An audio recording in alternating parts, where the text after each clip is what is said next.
Tulsi Gabbard has thought a lot about this, of course, a former congresswoman from Hawaii, currently a lieutenant colonel in the Army Reserves. She joins us tonight. Congresswoman, thanks so much for coming on. Does what's happening in eastern Ukraine, whatever you think of it, constitute a core American interest, do you believe? No. Look at what Senator Wicker is saying. I want to go back to that for a second here, because anyone who would propose or even consider what he is saying as an option must be insane, a sociopath, or a sadist. Because let's just understand here. So he's saying, let's go and launch a nuclear attack that would start a war that would destroy the American people, our country, and the world, and also the Ukrainians, so that we can save Ukraine's democracy. I mean, it literally is insane. And the crazy thing, Tucker, is Senator Wicker is not an outlier. He's the #2 Republican on the Armed Services Committee, and you're hearing the same kind of rhetoric coming from Democrats and Republicans in Congress, in the administration, and in the media, who have no problem with this because they actually agree with it. They're pushing this same narrative themselves, and this is why it is such a dangerous situation that we are facing as we are being pushed closer and closer very quickly, as you said, to a hot war, a nuclear war that would destroy the world as we know it.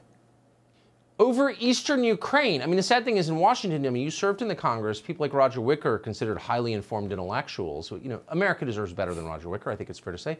But they live in an airless world where they repeat back to one another, both parties, the same stupid talking points. Do they know how disconnected from reality this is?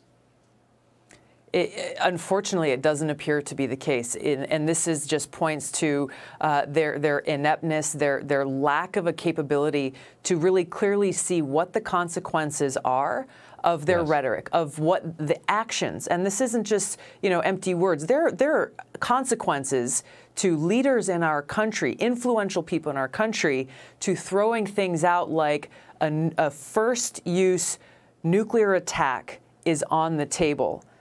This directly undermines our national security. It directly puts the American people and our country and the world at risk, Tucker. And what are we trying to accomplish here? Because that will be the result. This is a much longer conversation, but in a minute, why eastern Ukraine? I mean, you can think of lots of parts of the world that are critical to our national interests, the shipping lanes in the South China Sea, for example, or lots of things. You could argue we have to defend this. But Ukraine? What? We've been talking about Ukraine for years. What is this? The thing that I see here, Tucker, that is the same neocons and neolibs in Washington who dragged our country into regime change wars in places like Iraq and Libya and Syria, are the same ones who are pushing us very quickly into this war with Russia and never stating once, hey, what's our objective? What are we trying to accomplish here? And how does it serve our country's national security interests? Exactly. Not a single one of them are pointing that out.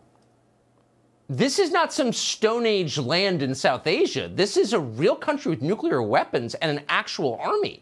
Like these, this is just too crazy. And by the way, they have more nuclear weapons than we do. So thinking you're just going to launch a nuclear attack and not see a consequence that will lead to a nuclear war that destroys the world is, again, insane, inept, and I don't know how many more words we can use to describe it. It's ridiculous, and these people should not be in positions of power to make these decisions. I couldn't agree more. I also have run out of adjectives, but I agree with the ones you used.